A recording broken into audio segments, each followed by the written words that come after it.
All right, good evening, everybody. It is 5:30.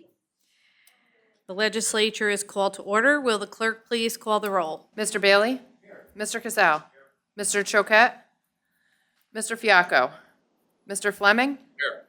Mr. Genrin? Here. Mr. Grant? Present. Mr. Grimm? Here. Mr. Harrington? Present. Ms. Kennedy? Present. Mr. Leverage? Here. Mr. Maloney? Here. Ms. Nichols? Here. Mr. Patiri? Here. Mr. Stahl? Ms. Weaver? Mr. Wysocki? Here. Mr. Zalewski? Here. Chairwoman Hoffman? Here. There are 15 present.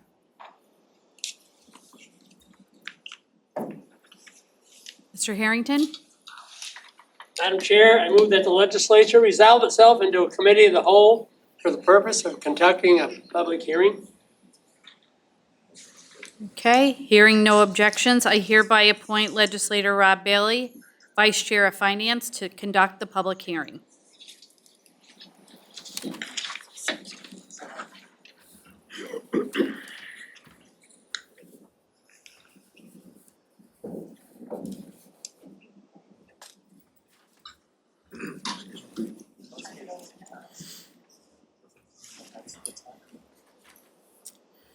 Good evening.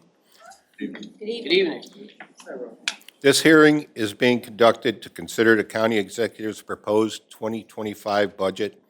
Will the clerk please read the notice of public hearing and enter the affidavits of publication into record? Please take notice that pursuant to Section 503B3 of the Rensselaer County Charter, a public hearing will be held in the chambers of the Rensselaer County Legislature at the County Office Building, 99 Troy Road, East Greenbush, New York, on Thursday, November 14, 2024, at 5:30 p.m. regarding the 2025 Rensselaer County tentative budget. Thank you. The public hearing to consider the county executive's proposed 2025 budget is now open. The rules of the chair are as follows. First, anyone wishing to speak at the public hearing must sign in at the desk at the entrance to the legislative chambers. The chair must establish a time limit of 3 minutes for each speaker at this public hearing. When you are called upon to speak, please move quickly to the microphone and state your name, address for the record. Are there any questions at this time? Is there anyone wishing to speak at the proposed 2025 budget?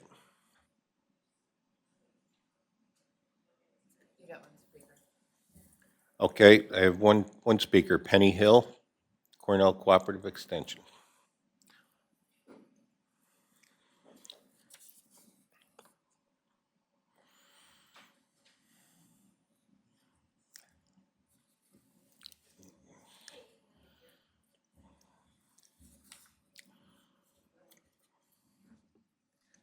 Good evening, everyone. Some of you may have recognized me from other roles and responsibilities, but I'm here tonight representing Cornell Cooperative Extension. I am proud to do that, and I wanted to take some time and thank you for this opportunity because of the importance of what you do and how it impacts our budget and how it keeps us alive. I'm currently a resident of Rensselaer County. I grew up in Melrose. I see a classmate here from high school and some other people that are from the region.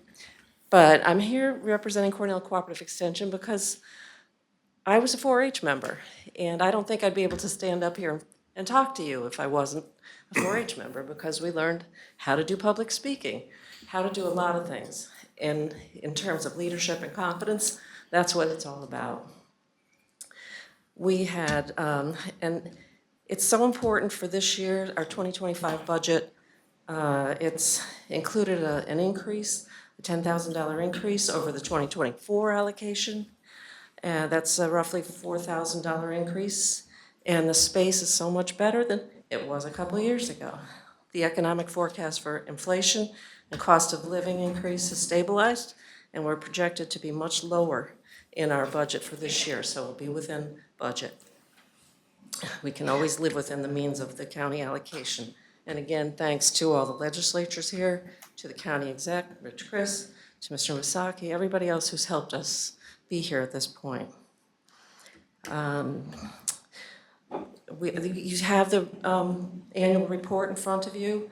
That is some of the things, the activities that have happened throughout the year. This year, I'm vice president for the board, and we have our treasurer here as well as Bernie. We all know Bernie and Lisa. But if you focus on the annual report, you get to see some of the traditional programs that have come under the umbrella of Cornell Cooperative Extension, the agriculture, horticulture, things that Rensselaer County is known for, 4-H and family consumer science. And just take a couple minutes in your spare time to review it and see what we did. We had a lovely annual meeting for this group Tuesday, which was, I thought, very reaffirming of what we're doing and why it's so important. So, and we're completing the second year here in this space, speaking about the space, and continue to see the advantages and the collaborations and synergies that come out of this space. Just a couple of weeks ago, apparently FEMA reached out and they wanted to use a location for securing to have to update the flood maps of the region for municipalities. And they're required to do these for stakeholder meetings throughout the county.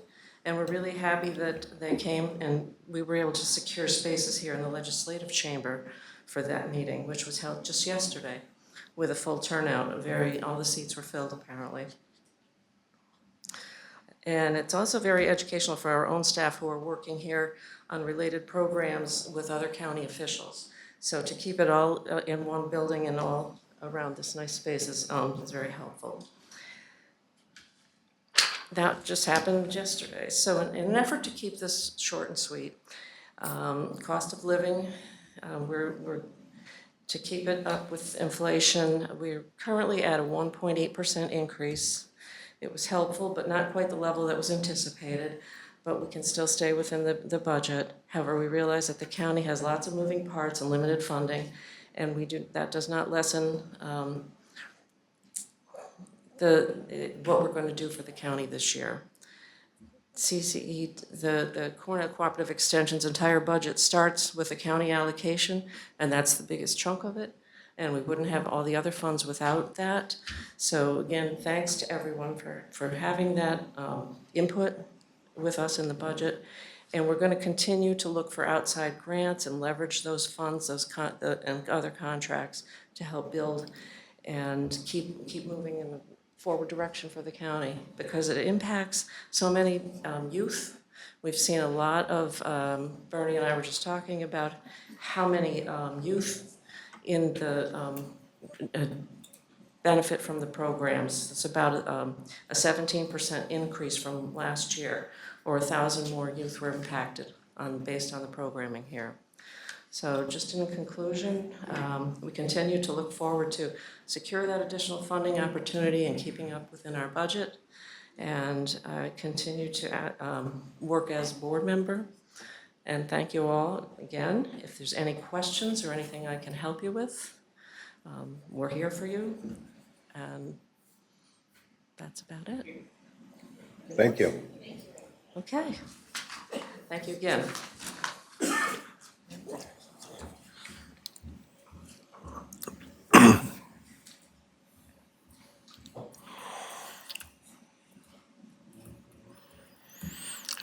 Is there anyone else desiring to speak on the 2025 budget?